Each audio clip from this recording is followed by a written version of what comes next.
If your thoughts were a garden, what would be growing? Flowers or weeds? Today, we're going to break down the book, As A Man Thinketh, and why what you think is exactly who you become. This is one of my favorite books. I first heard of the title from, I believe, a clip that Michael Chandler put out on his Instagram somewhere. See you at the top! I love it because it's a very simple, it's short book, it's not even 100 pages, and the text is pretty big, so it's a real quick read.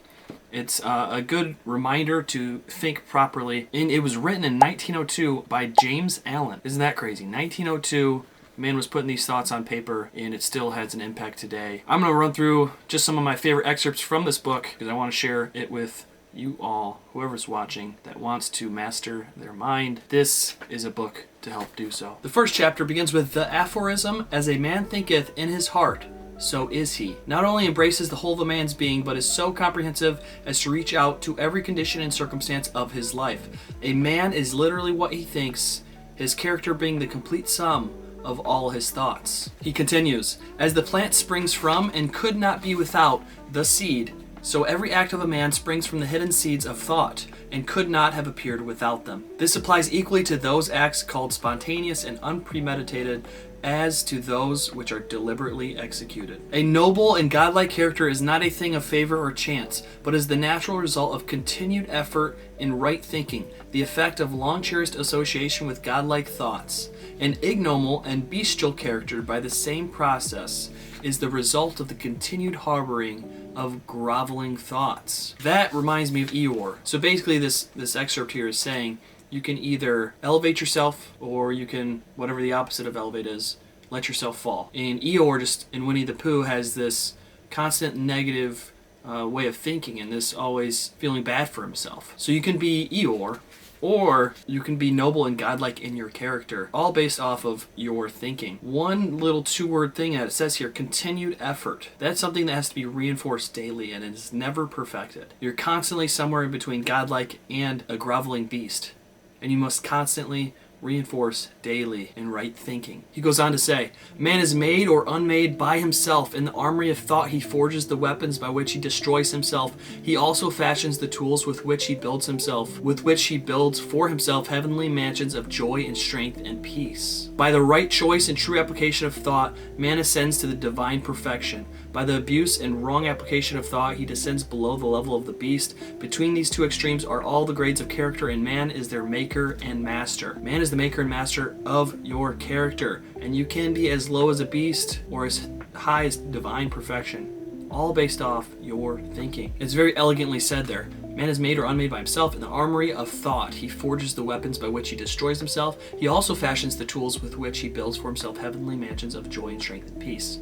So in this same little environment, in the same place that is your mind, you have the power to make tools to build heavenly mansions or weapons to destroy yourself. This is all in the first chapter, guys. We're on the fourth page after the foreword. I don't even think I'm gonna get through this whole book. I think I'm just gonna do the first chapter here. There's so much good stuff right in here. "Of all the beautiful truths pertaining to the soul which have been restored and brought to light in this age, none is more gladdening or fruitful of divine promise and confidence than this, that man is the master of thought, the molder of character, and the maker and shaper of condition, environment, and destiny." He doesn't say that environment shapes us, or our conditions shape us, or destiny shape us. No, once we master our thought, mold our character, and we make and shape our conditions, our environment, and our destiny. There's only one track that's going to happen in your life, the way you live your life. And it's molded, it's shaped, not by your environment, not by the conditions, but by you. There's two ways you can look at it. You can take control and choose where you want to go. You can't go everywhere, but you can go anywhere.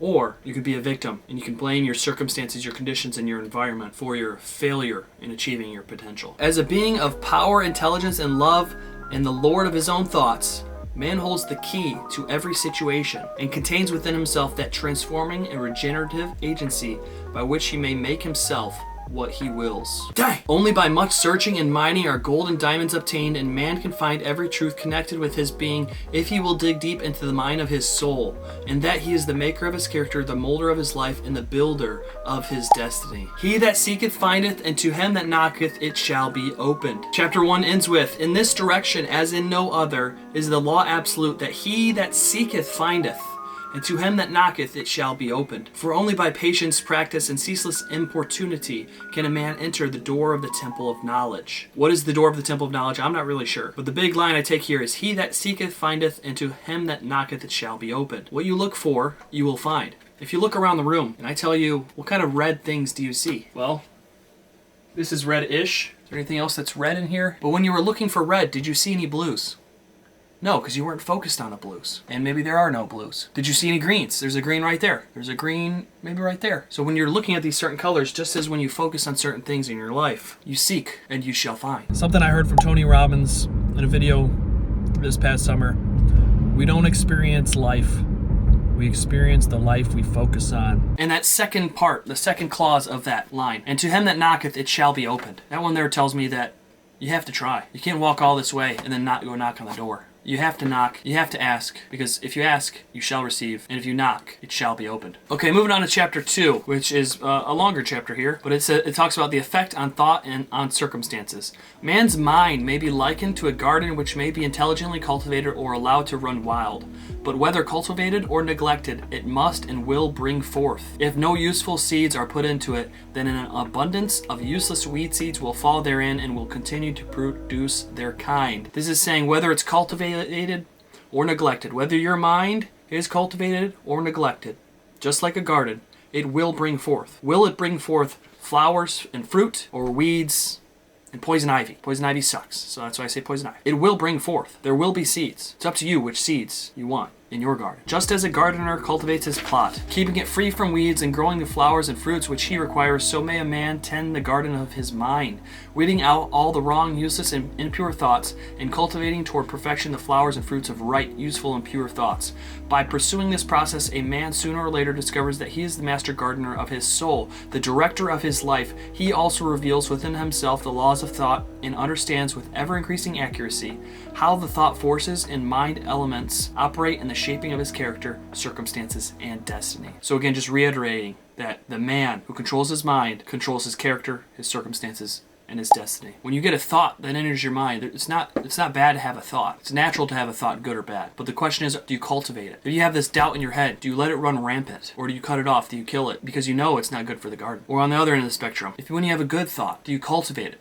Do you continue to use it to speak positively and to think positively? Or do you cut it off and go back to being Eeyore? Thought and character are one, and as character can only manifest and discover itself through environment and circumstance, the outer conditions of a person's life will always be found to be harmoniously related to his inner state. Basically saying there that our conditions of our life, our environment, our outer conditions, our outer circumstances of a person's life will always be found to be harmoniously related to his inner state. So how we think shapes our environment, not the other way around. The thoughts we allow in our mind inspire what we do, and all that together shapes what's around us. Not what's around us shapes what we think, and always what we think shapes what we do, but it's always our mind that shapes our circumstances, not the other way around. Man is buffeted by circumstances so long as he believes himself to be the creature of outside conditions, but when he realizes that he is a creative power and that he may command the hidden soil and seeds of his being out of which circumstances grow, he then becomes the rightful master of himself. Put a little note here. Shouldn't we all aim to be the masters of our own kingdom? So that whatever turbulent waters come our way, whether we're actually in the water or on a boat in a storm, our kingdom shall shine like a light on a hill for good, and will bear good fruit and not bad fruit. Shouldn't we all aim to be the masters of our own kingdom? That circumstances grow out of thought, every man knows, who has for any length of time practiced self-control and self-purification, for he will have noticed that the alteration in his circumstances has been in an exact ratio with his altered mental condition. So true is this, that when a man earnestly applies himself to remedy the defects in his character and makes swift and marked progress, he passes rapidly through succession of vicissitudes. Vicissitudes means changes in circumstances or fortune. In short, it means you change your mind, you change your circumstances for the better. Good thoughts bear good fruit, bad thoughts bad fruit. All right, final excerpt, and then I'm going to cut it here because you can read the rest of the book. The rest of the book is probably just as inspiring as the first 11 pages that we really just covered here. The outer world of circumstance shapes itself to the inner world of thought, and both pleasant and unpleasant external conditions are factors which make for the ultimate good of the individual. As the reaper of his own harvest,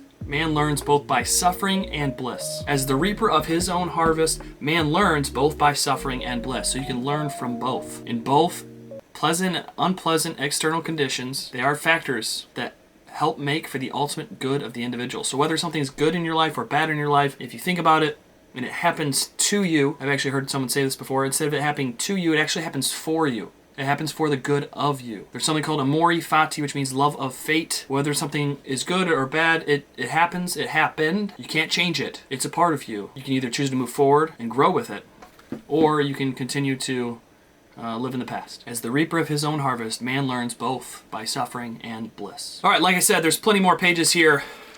Go ahead. Get this book if you want to, or maybe that was enough for you. It's a really good book. It helps shape your mind. You can always reference it. One thing that it reminds me of is Jim Rohn, who talks about the most important thing you can do in your life is work on yourself. If you want to be wealthy and happy the rest of your life, just learn this lesson well. Learn to work harder on yourself than you do on your job. All right, this has been As A Man Thinketh, Pondering the Pages. We didn't get through much. Hopefully there's something you could take from it, a little nugget. As a man thinketh, so he is. As a man continues to think, so he remains. Stay gritty, Detroit.